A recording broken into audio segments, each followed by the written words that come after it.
So ఈ Bhagyalakshmi టెంపుల్ను golden టెంపుల్గా మారుస్తా అని చెప్తున్నారు. నిన్న ఈ భాగ్యలక్ష్మి అమ్మవారి టెంపుల్ దర్శనానికి బండి సంజయ్ గారు వెళ్ళారు. మనకి ప్రతి సంవత్సరం ఈ దీపావళి వేడుకలప్పుడు భాగ్యలక్ష్మి అమ్మవారి ఆలయం కిటకిటలాడుతుందండి. అక్కడ ఈ వాటిని ఏమంటారు, వెండి నాణ్యాలు కదా, వెండి కాయిన్స్, అమ్మవారివి వెండి కాయిన్స్ పంపిణీ చేస్తారు. ఆ కాయిన్స్ కోసం దాదాపుగా 3-4 కిలోమీటర్ల లైన్స్ ఉంటాయి అన్నమాట. పొద్దున 3 నుంచి రాత్రి 11-12 వరకు కూడా ఆ పంపిణీ కార్యక్రమం జరుగుతూనే ఉంటుంది. పెద్ద ఎత్తున భక్తులు పాల్గొంటారు. నిజంగా అంటుంటారు కదా, భారతదేశం గొప్పతనం ఏంటి, సర్వమత సార్వభౌమత్వం అంటే ఏంటి, అన్ని మతాలు కలిసి ఉండటం అంటే ఏంటి అని మీరు చెప్తుంటారు కదా. ఒక్కసారి అట్లా మాట్లాడే ఈ కుహానాగాళ్ళంతా ఎవరైతే ఉంటారో వాళ్ళంతా ఒకసారి ఈ టైంలో, అంటే పర్టికులర్గా నిన్న, ఇవాళ, రేపు కూడా ఉంటుందా, ఇవాళ లాస్ట్, రేపు కూడా ఉంటుంది అనుకుంటా, ఈ 3 రోజులు మీకు ఒకసారి భాగ్యలక్ష్మి అమ్మవారి ఆలయాన్ని దర్శించండి. చుట్టుపక్కల మొత్తం నమాజులు జరుగుతూ ఉంటాయి, ముస్లిమ్స్ ఉంటారు, హిందూ గుళ్ళల్లో పూజలు జరుగుతూ ఉంటాయి. లైన్లలో నుంచుంటారు కదా, ఇక్కడ అమ్మవారి దర్శనానికి వచ్చిన భక్తులు లైన్లలో నుంచున్న వాళ్ళకి ముస్లిం వాళ్ళు వచ్చి వాటర్ బాటిల్స్, ప్రసాదాలు లాంటివి పంచుతుంటారు. మీరు చూడండి ఎప్పుడైనా. దేవుడు ఏదో కొంతమంది ఓ బ్యాచ్ ఉంటుంది చూసారా, పేరు ఎందుకులే కానీ మీరే అర్థం చేసుకోండి, టచ్ అని చెప్పి ఓ బ్యాచ్ ఉంటుంది అనమాట.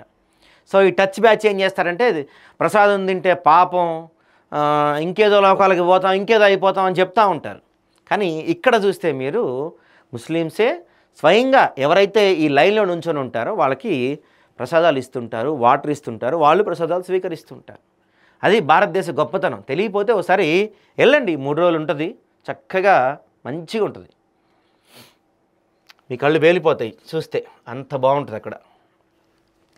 పాతబస్తీ భాగ్యలక్ష్మి అమ్మవారిని దర్శించుకొని ప్రత్యేక పూజలు నిర్వహించిన కేంద్ర మంత్రి పాతబస్తీ భాగ్యలక్ష్మి ఆలయం ఎక్కడుంది అంటూ హేళన చేసిన బీఆర్ఎస్ కాంగ్రెస్ నేతలు కళ్ళు తెరిచి అమ్మవారిని దర్శించుకోవడం సంతోషంగా ఉందని బండి సంజయ్ అన్నారు. నిన్న హుటాహుటిన పరుగున నిన్న ఆలయానికి నిన్నేనా మొన్న అనుకుంటా కదా, ఈ హరీష్ రావు వచ్చిండు. గతంలో అసలు భాగ్యలక్ష్మి అమ్మవారి ఆలయం ఎక్కడుంది అని చెప్పి కేసీఆర్, హరీష్ రావు లాంటి వాళ్ళు మాట్లాడారు, తెలుసా మీకు, గుర్తుందా? ఇప్పుడు ప్రజలు మర్చిపోవచ్చండి, అలాంటి వాళ్ళు ఉన్నాగా గుర్తు చేస్తానికి. మేము గుర్తు చేస్తాం, సోషల్ మీడియా గుర్తు చేస్తుంది. అలాంటి వాళ్ళు మరి నిన్న పరిగెత్తుకుంటూ వచ్చారు. ఎందుకు వచ్చారంటే ఇప్పుడు ఓడిపోయారు కదా, పైగా రేపు ఈ ఎలక్షన్స్ ఉన్నాయి కదా, మన వాటిని ఏమంటారు, జూబ్లీ హిల్స్ ఎలక్షన్స్ ఉన్నాయి కదా, అందుకని ఈ కథలన్నీ అన్నమాట. భాగ్యలక్ష్మి అమ్మవారి శక్తిని ప్రపంచానికి చాటి చెప్పే అవకాశం రావటం తన అదృష్టంగా భావిస్తున్నానని తెలిపారు. అమ్మవారిని దర్శించుకున్నాకే ప్రజా సంగ్రామ యాత్ర విజయవంతమైందని, జీహెచ్ఎంసీ, హుజురాబాద్, దుబ్బాక ఎన్నికల్లో బీజేపీ గెలిచిందన్నారు.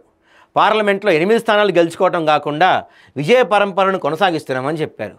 లక్షలాది మంది అమ్మవారిని దర్శించుకోవటం ఆనందంగా ఉందన్నారు.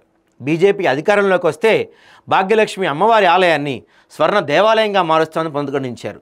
ఇప్పుడు ఒక విషయం అండి, మీరు బండి సంజయ్ గారు కావచ్చు, ఇంకెవరన్నా దేవాలయాల దగ్గరికి దయచేసి మీ రాజకీయాలు తీసుకురాకండి.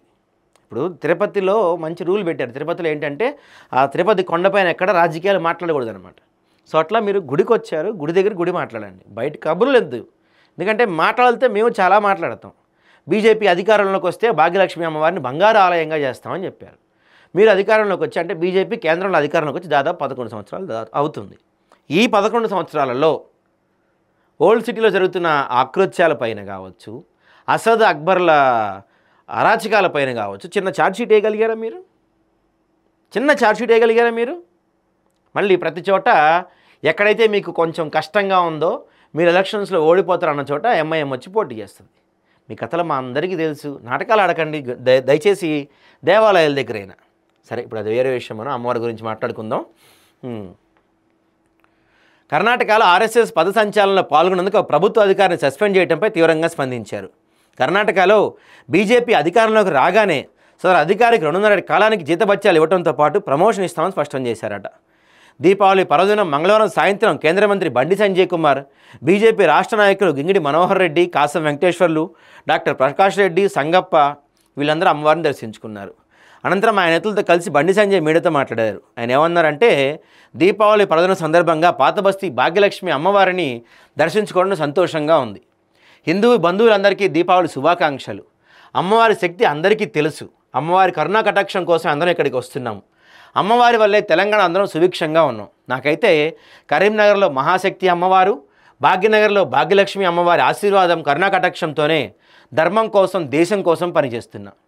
భాగ్యలక్ష్మి అమ్మవారిని ప్రపంచవ్యాప్తంగా చాటి చెప్పే అవకాశం, అదృష్టం నాకు దక్కటం చాలా ఆనందంగా ఉంది.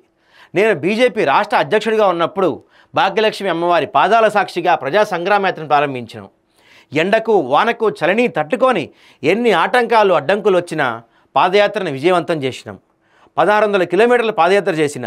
జిహెచ్ఎంసీ ఎన్నికల్లో అమ్మవారిని దర్శించుకొని ఎన్నికల్లో పోటీ చేసి హిందూ సంఘటి శక్తిని చాటినాం. అమ్మవారి దయవల్లే 4 నుంచి 48 స్థానాలు గెలిచాం. దుబ్బాక, హుజూరాబాద్ ఉప ఎన్నికల్లో అమ్మవారి దర్శనం తర్వాతే గెలిచాం. మునుగోడు ఎన్నికల నాటి ప్రభుత్వం అనేక అరాచకాలు చేసినా పోరాడి గెలుపు అంచులు దాకా వచ్చాం. అమ్మవారి దయతోనే బీజేపీ 8 స్థానాల్లో గెలిచింది. గతంలో భాగ్యలక్ష్మి అమ్మవారు లేనే లేదు, బండి సంజయ్ కొత్త కొట్లాటలు పెడుతున్నాడని కాంగ్రెస్ బీఆర్ఎస్ వాళ్ళు హేళన చేశారు. ఆనాడు హేళన చేసిన వాళ్ళే ఇవాళ అమ్మవారి శక్తిని తెలుసుకొని దర్శించుకుంటున్నారు. ఆలస్యంగానైనా అమ్మవారి శక్తిని తెలుసుకోవడానికి అభినందనలు. అమ్మవారి శక్తి తెలుసు కాబట్టే కేంద్ర హోంమంత్రి Amit Shah, Rajnath Singh, JP Nadda, UP CM Yogi Adityanath సహా ఎంతోమంది ప్రముఖులు దర్శనం చేసుకున్నారు. అందుకే బీజేపీ అధికారంలోకి వచ్చిన వెంటనే భాగ్యలక్ష్మి అమ్మవారి ఆలయాన్ని గోల్డెన్ టెంపుల్గా మారుస్తాం. రాబోయే రోజుల్లో రాబోయేది మోడీ రాజ్యమే. ఆల్రెడీ మోడీ రాజ్యమే ఉంది కదా రాష్ట్రంలో కూడానా. కర్ణాటకలోని ఆర్ఎస్ఎస్ పథసంచలనంలో పాల్గొన్న పాపానికి ఒక ప్రభుత్వాధికారిని సస్పెండ్ చేయడం దుర్మార్గం. తీవ్రంగా ఖండిస్తున్నా. ఆర్ఎస్ఎస్ రాజకీయ పార్టీ కాదు, సాంస్కృతిక జాతీయవాద సంస్థ. ఆర్ఎస్ఎస్ అంటే క్రమశిక్షణ, దేశభక్తి కలిగిన గొప్ప సంస్థ అని చెప్పి ప్రధానమంత్రిగా అప్పటి ప్రధాని ఇందిరాగాంధీ గారు చెప్పారట.